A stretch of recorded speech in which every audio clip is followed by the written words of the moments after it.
Hi everyone, welcome back to JayhawkJukebox. I'm Taylor. And I'm Anna. And right now we're going to talk about our songs of the week. So what did you choose for your song of the week? I chose Magenta Mountain by King Gizzard and the Lizard Wizard.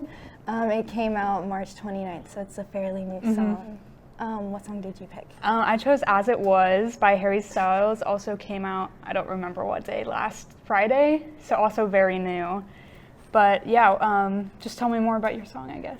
Yeah, so the song was inspired by this vivid dream Stu McKenzie had about this Magenta Mountain, and he was trying to convince his other bandmates that this mountain was real. And so if you listen to the lyrics of the song, it's kind of a conversation-ish between two people where he's like, this mountain is real, guys, and like, you're crazy. And then the mountain comes in and he's like, I'm tectonic and all this stuff. So yeah. I didn't listen that closely to the lyrics. I just mostly noticed, I really liked the song, but I mostly just noticed like the beat and stuff and how it's kind of one of those songs that like you can put on and just kind of chill vibe to, but also like if I'm walking to class, it can also like put a pep in my step.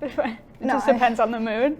Yeah, I've been listening to it like nonstop, like on my way to class, and I just like feel like it's inspirational in a way. I don't know. It kind of gives like a positive vibe rather than like a sad and depressing one. So, As It Was, Harry Styles. Yeah, so Harry Styles is back.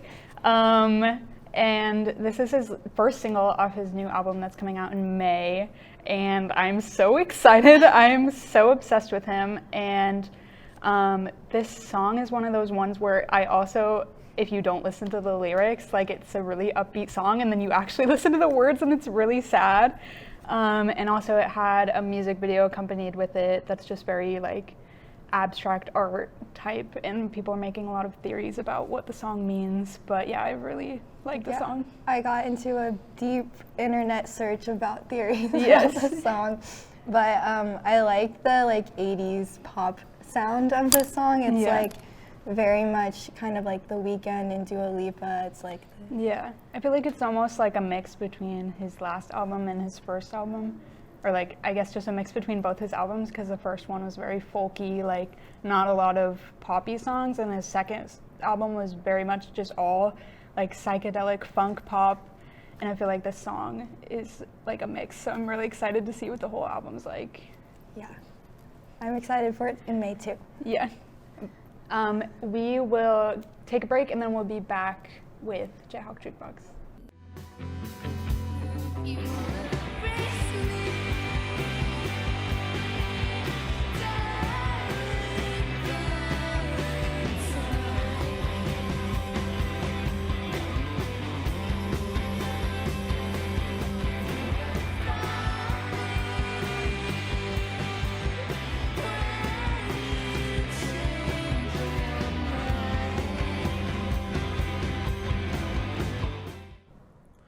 Welcome back, Jayhawks.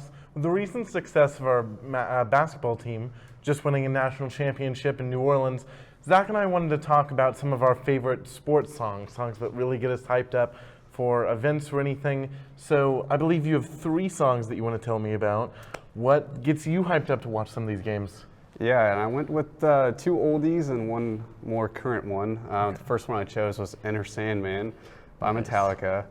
I think even if you're not a Metallica fan or a hard rock metal music fan, everyone knows that song, and it's played at sporting events worldwide. Well, and that album too. Oh yeah, that's one of the most legendary albums maybe ever, in my opinion at least. Oh, well, definitely I'd say Metallica's best, in my opinion. But. Yeah. The second one I chose is Come Out and Play by The Offspring, another oldie but goodie, in my opinion. I don't know if that gets played as much around the sports world as Enter Sandman does, but it's always one of those songs that gets me pumped up and something that I used to listen to growing up. And the last one I chose is a more recent one. It's Hail to the King by Avenged Sevenfold. It's something they've been playing recently on Chiefs radio network before Chiefs games and whatnot. And I got into the band in general over the past, I don't know, maybe 7 years. And then once that song came out, I think just the opening riff is pretty much one of the most noticeable riffs now in the sports scene. Oh, I don't yeah. know if you've ever. I'm sure you've heard Yeah, of it. that and Shepherd of Fire, like Yes, both of those yeah. just really, yeah. Yeah, so those are my three. What'd you choose? So I know we were talking about it earlier. Seven Nation Army. Is it overplayed? Absolutely, but like, it's just so iconic to like going to a football game and like hearing the band play it and everything. Yeah. The second one I went with was actually Thunderstruck by AC/DC. Also a good one. I'm not as much into like the heavier like Okay. metal type stuff like you are, but when I was in Allen watching it with my friends, they played that like a little bit way through like that first run in which the Jayhawks ended up coming back and winning the championship, and oh my gosh, that song was like just the perfect fit. It got Allen Fieldhouse rocking. Oh yeah, that's a good choice, and it's actually in one of the old Maddens. I think it's Madden 11 maybe. Oh really? And so I mean, that just if it's in a sports game, it gets you pumped up. Absolutely. And then lastly, this one's more of a basketball pick and more honestly specific to the Chicago Bulls. Sirius by the Alan Parsons Project. That riff just like, it starts off so slow, but like there's so much power behind it, and the raw like electric chords after it. I don't know how you couldn't get hyped. Yeah, I think just hearing that. the build up from the beginning to whenever it picks up is just incredible, and it's definitely an arena song for sure, more than anything else. Now, you were saying that you had a few honorable mentions. Can you tell me about those? Yeah, and I kind of touched on this last week as well. We Will Rock You by Queen. That's, like I said, I think Seven Nation Army overtook that in the sports scene as far as being the most popular overplayed song. I still love it though, can't go wrong with that. And then I went a little hip hop, It's Tricky by Run DMC. Oh yeah. I think everyone can get down with Run DMC, and It's Tricky. Well, we just had them for late night. Yeah, no, Yeah. absolutely. Yeah, exactly. And did you have any others that you wanted to throw in there? I had one honorable mention. Oh my gosh, I'm actually forgetting the name of Drawing a it. blank. It's that Lil Nas X song that Jack Harlow is featured on. Okay. That it seems like they're playing like at every college football like sports game. It fits so well with that just like band sound. Yeah. I know what you're talking about. Honestly, I don't know the title, but I know the song. Yeah. Definitely going to be popular in the sports scene for a long time, I think. Definitely. Well, anyways, congratulations to our Kansas Jayhawks for their 4th NCAA title, and we'll be right back with This Week in History.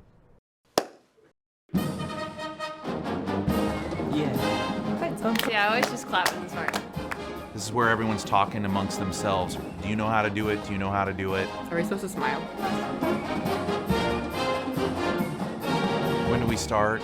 Somebody over here already started. Can we talk about the piccolo part? It's the most complicated one. It is. If you listen, you're doing it when the band's not playing. You have to tell me when it starts. I still don't know. Here we go.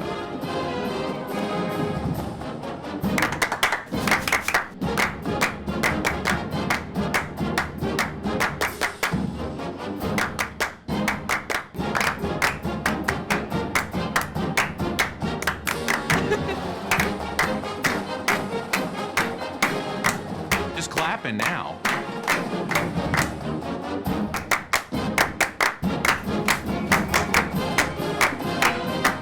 No humps. Nailed it. I practiced this morning. Mine was just two people. It has a right and a wrong way of doing it. No. No. Wrong. I like my way better. I don't know how to do the end. It's just. I don't know the head.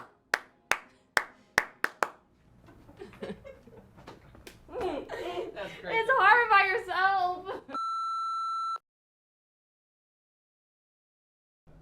What's Hawkin' Hawks? The trio is back, and today we are going to be discussing the Kanye West Trillo documentary, Genius. I'm Hayden. I'm Audrey. And I'm John. Well, so it's a three-part documentary about the Kanye West. Now it starts at around 2000, or is it 1999, 2000? That's like, I think the first clip is like of 1999 Yeah. on Channel Zero. Yeah, so it is filmed by Cootie, one of Kanye West's close friends and the guy who directed the Through the Wire music video. And it stops, I believe, around like 2006, like right into graduation, right after it. Yeah. Right, so it goes through the first 3 albums. Which It doesn't, well, yeah.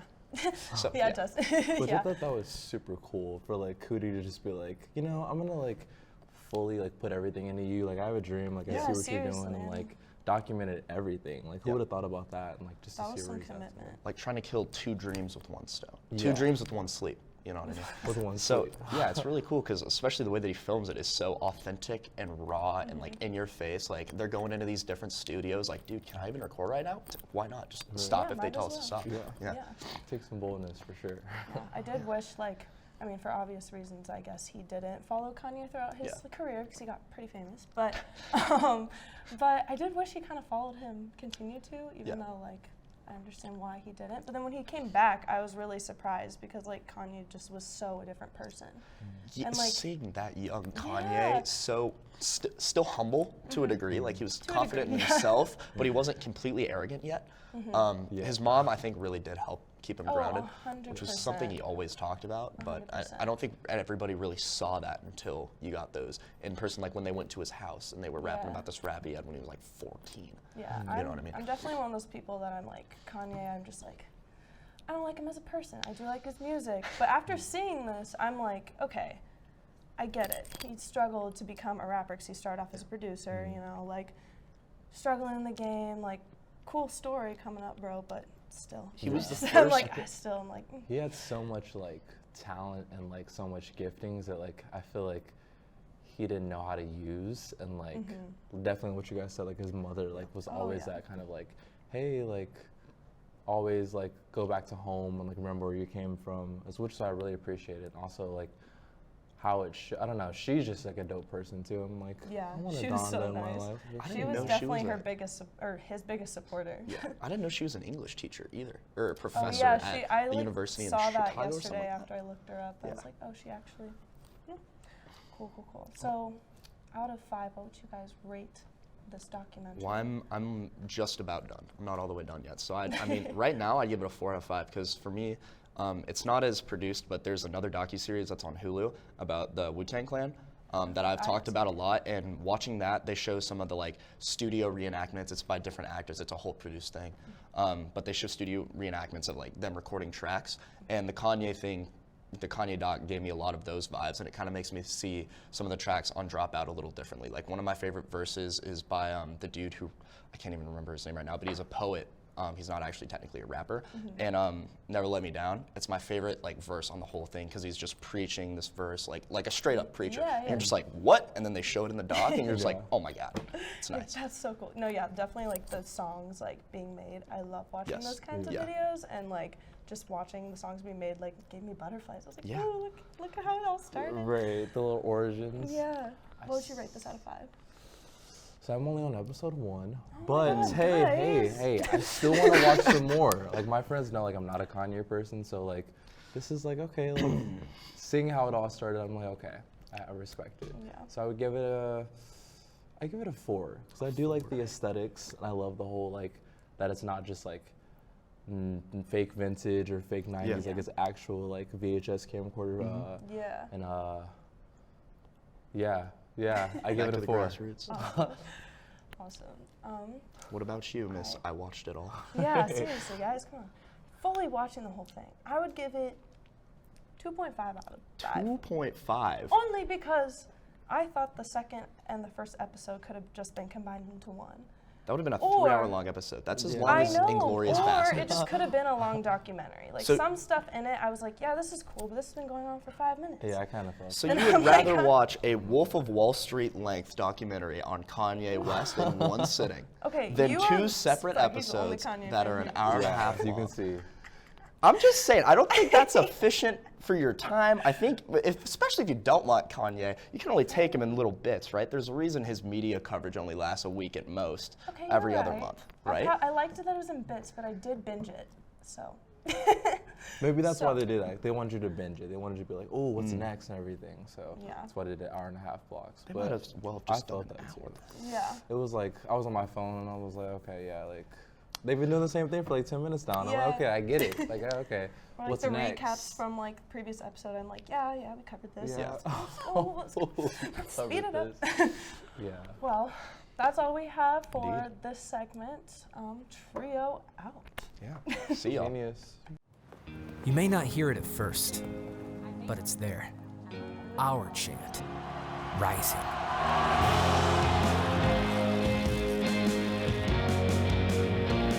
On this summit, callings converge, voices unify into a chorus that sounds out for good, for greatness. Can you hear it? Howdy. Welcome to This Week in Hip Hop Music, a segment where we look back on events throughout the history of hip hop music. I'm Hayden. And I am John. In 1994, the hip hop duo M.O.P. released their debut album, To the Death. The entire album was produced entirely by Dr. Period, except for track Guns N' Roses, produced by Silver D. In 1996, Bahamadia, my bad, released their debut album, Collage. The album peaked at number 3 on the Billboard Heatseekers music chart that features up-and-coming recording artists. Also in 1996, DJ Kool released the single, Let Me Clear My Throat. It was released as the third and final single from his self-titled album. In 1999, Nas released his third album, I Am. The album debuted at number 1 on the Billboard 200, selling over 470,000 copies in its first week of sales. Wow. In 2004, Lil' Kim participated in the 28th annual Toyota Pro Celebrity Race. I can't read.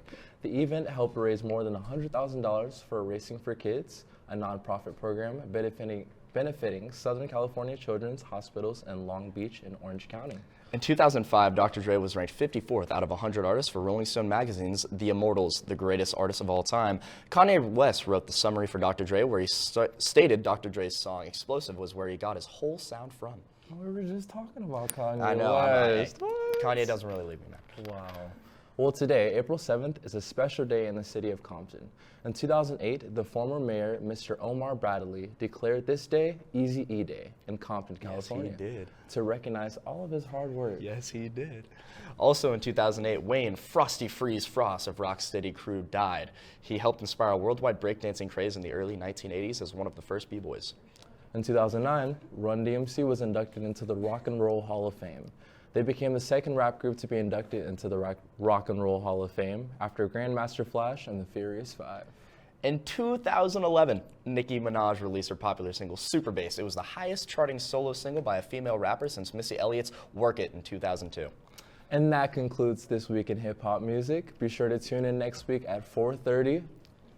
Whoa, no gang sign, sorry. Follow us on our socials, on Twitter at JayhawkJukebox, and our Instagram. Have a great weekend, JayhawkJukebox. and we'll see you you next next week. We'll see you, okay. That's cool.